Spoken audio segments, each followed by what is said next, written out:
Hello everyone, welcome back. आज के इस वीडियो में हम आपके क्लास 12 के इंग्लिश के पेपर का एनालिसिस करेंगे। आपका पेपर काफ़ी इजी था। आई होप आप सभी का पेपर अच्छा गया होगा और जो वीडियो मैंने अपलोड किए थे उनसे आपकी हेल्प हुई होगी। यहाँ पर आप देखेंगे तो सेक्शन ए में रीडिंग सेक्शन था, जिसमें आपको एक पैसेज को रीड करना था। इस पैसेज में मैंने यहाँ पर कुछ अंडरलाइन किए हुए हैं। इन अंडरलाइन से आपको आंसर यहीं के यहीं इसमें मिल जाते हैं। जैसे कि यहाँ पर ये 2 वाला हो गया, फिर यहाँ पर ये 30 billion neurons and 5 to 10 times that numbers आप अग्लिएबल सेल्स। इससे ये पता चलता है कि जो का ब्रेन है, आई एम जो ब्रेन यहाँ पर लिखा हुआ है। तो पहला क्वेश्चन यही था कि जो का ब्रेन, फिर ये उसकी क्या बताता है, तो मतलब उसके पर्सनैलिटी बताता है, उसकी कैपेसिटी है, उसकी रिएक्शंस है, ये सब बताता है। और यहाँ पर जो भी मैंने नंबर लिखे हैं ये उनके डायरेक्टली आंसर्स है। जैसे कि who is I in the passage, तो ये जो का ब्रेन है। The weight of the brain is 1.5 kilogram, उसमें लिखा हुआ है 1.5 किलोग्राम, यानी वही 1.5 किलो। जोस ब्रेन इज़ जो, तो जो का ब्रेन, वो जो का क्या है, तो रिएक्शन, पर्सनैलिटी और मेंटल कैपेसिटी, यानी all of these. The brain shifts, तो ब्रेन शिफ्ट करता है जब उसको डेंजरस चीज़ दिखती है, तो गियर शिफ्ट करता है उसकी। Year, tongue and fingers information collect करते हैं। The inform the brain that carbon dioxide is rising, तो कार्बन डाइऑक्साइड बढ़ रही है। इन्फॉर्मेशन कौन, तो सेंसर्स देते हैं। Which among these is adjective of information, तो ये इन्फॉर्म जो है ये वर्ब हो गई, इन्फॉर्मेटिव एडजेक्टिव हो गया, तो ये वाला सही है। और इन्फॉर्मेशन नाउन फॉर्म है। In thousand of such way I baby Joy, तो यहाँ पर बेबी कौन है, तो बेबी यहाँ पर जो इसका ब्रेन है।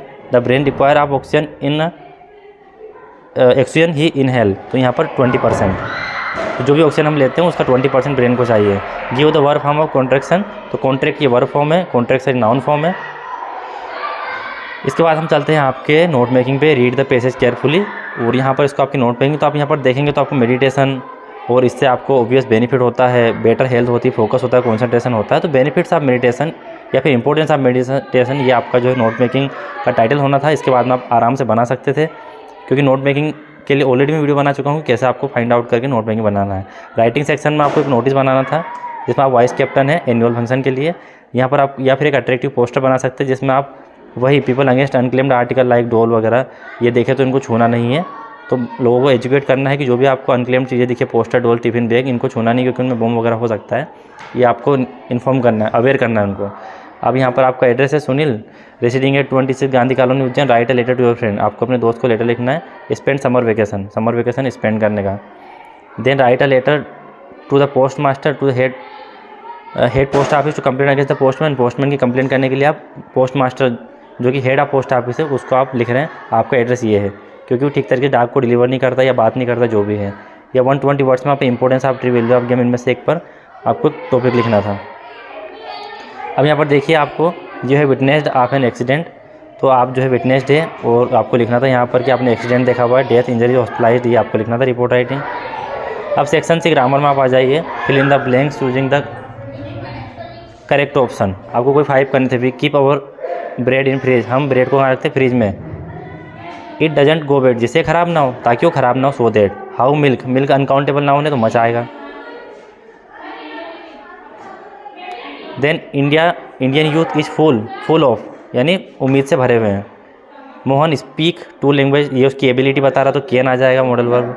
The man who wrote this book my friend, तो यहाँ पर द इसलिए आएगा क्योंकि द मैन, क्यों नहीं आएगा, क्योंकि यही व्यक्ति जिसने कि इस road this book is my friend, तो जिसने ये पुस्तक लिखी वो मेरा फ्रेंड है, तो ये द मैन हो जाएगा। इसकी डेफिनेट, इसके बारे में और अधिक जानकारी हमें प्राप्त हो गई है हु का यूज़ करके, तो ये डेफिनेट हो गया द मैन। आई नो, मैं जानता हूँ, he is ill, that he is ill, मैं जानता हूँ कि वह बीमार है। डू एज डायरेक्टेड, इसमें से कोई 5 आपको करने थे। इसमें my friend sent me a letter, इसमें आपको वॉइस चेंज करना था, तो इसके फ्रेंड ने इसको लेटर भेजा, ये पास्ट का इंडेफिनेट है। तो ये 2 तरीके से आप बना सकते हो, क्योंकि डबल ऑब्जेक्ट है यहाँ पर, एक तो मी फर्स्ट ऑब्जेक्ट और अ लेटर सेकंड ऑब्जेक्ट। तो यदि हम अ लेटर को आगे लेके आएंगे तो अगले टेंस की हेल्पिंग ऑफ लगेगी, जो कि वाज है। सेंट का सेंट हो जाएगा टू मी, सेंट और मी के बीच में टू लगेगा, ज़रूरी है ये, sent to me by my friend. और या फिर आप आई को आगे लेके आ जाइए, तो I was sent a letter by my friend, कि एक लेटर जो है भेजा गया मेरे दोस्त के द्वारा। तो ये दोनों यदि आपने बनाया तो आपके सही है। ये सुने, इसकी जगह पर नो सुनर लगाओ। टेंस पहचानो पास्ट इंडेफिनिट का, क्योंकि यहाँ वर्ब की सेकंड फॉर्म है, तो नो सुनर के बाद डिड लगाओ। आई का आई लिखो, मीट का फर्स्ट फॉर्म वापस मीट हो जाएगा, MEET, my friend. Then I started weeping, यहाँ कोमा की जगह आ जाएगा देन।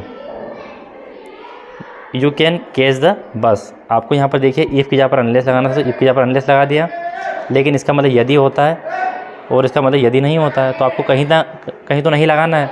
तो इसलिए कैन के बाद नॉट लगेगा, you can not catch the bus unless you take a taxi, ठीक है, तब जाके सही होगा। ही हैड हिज लंच, यहाँ पर ये वर्ब के सेकंड फॉर्म है, यानी कि पास्ट का आपका इंडेफिनेट है। अब आपको इसको पास्ट परफेक्ट बनाना है, तो यहाँ पर ही के अनुसार पास्ट परफेक्ट की हेल्पिंग फॉर्म हेड है, और फिर आपको वर्ब की थर्ड फॉर्म लगानी, वो भी हेड हो गई, he had had his lunch. Then यहाँ पर फिफ्थ वाला है she did not talk to me, she did not look at me. तो यहाँ पर ये यहाँ से चेंज हो रहा है, तो यहाँ के बीच में लगेगा, और नाइदर का मतलब नहीं होता है, तो ये नहीं हट जाएगा। तो सी नाइदर टॉक्ड, टॉक्ड क्योंकि डिड हटेगा तो ये अफर्मेटिव बनेगा, तो अफर्मेटिव वर्ब की सेकंड फॉर्म आ जाएगी। She neither talked nor looked at me, है ना, ये इस तरह से बनेगा।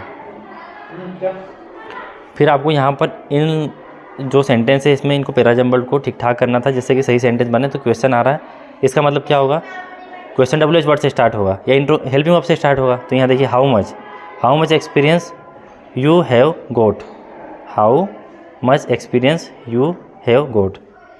देन लास्ट में the tea is so hot, तो इस सो की जगह पर लगाना होता है बड़ा वाला टू, लगा दिया। फिर डेट की जगह पर आप लोग को लगाना ये टू जो छोटा है, तो the tea is too hot to drink it, ठीक है, या it can not be drink, तो यहाँ पर ये बिल्कुल सही है, टू ड्रिंक इट ही आएगा इसमें, the tea is too hot to drink it. Then यहाँ पर आप देखेंगे तो ये फॉलोइंग एक्सट्रैक्ट आपको दिया हुआ था, जो कि इंडिगोज दिया हुआ था।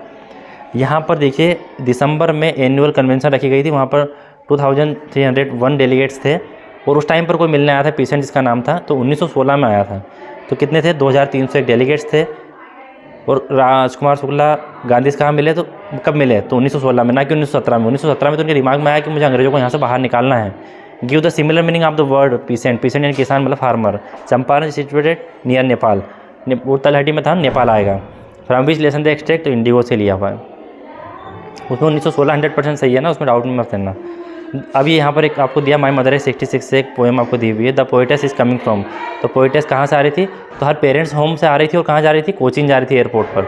देखो I am driving from my parents, मतलब कहीं से आते तो फ्राम लगाते हैं और जाते तो टू लगाते हैं। तो जहाँ कहाँ रही थी कोचिंग, आ कहाँ से रही थी, माई हर पेरेंट्स होम, उसके घर के, उसके पेरेंट्स के घर से। द वर्ड कॉप्स, कॉप्स यानी डेड बॉडी होती है, तो dead body. The name of the poet, तो वो कमला दास ने लिखा हुआ है, यू नो वेरी वेल, ठीक है। इसके बाद में जो chief astrologer placed his finger on his nose, जब वो चीफ एस्ट्रोलॉजर है ज्योतिषी, वो अपनी नाक पर उंगली रखता है क्योंकि उसको आश्चर्य होता है, टाइगर किंग से लिया गया है। तो उसी में आपको आंसर मिल जाते हैं। यहाँ पर chief astrologer placed his finger उसकी नोज पर रखता है। जब वह बच्चा बोलने लग जाता है, तो आश्चर्य की बात क्या थी कि 10 डेज़ का ही बच्चा बोलने लग जाता है। The prince was born in the hour of bull, bull के हावर में पैदा हुआ था, इसलिए लड़ाई थी टाइगर की और हावर की, बुल की और टाइगर की लड़ाई होती है, इसलिए वो बोलता है कि टाइगर से में बचकर रहना है। तो स्टार्टिंग का ए ऑप्शन सही रहेगा। From which lesson the extract has been taken, तो टाइगर किंग से लिया गया है। देन ये आपकी क्वेश्चन आंसर है जो कि वही रिपीटेड हुए जो कि प्रीवियस ईयर।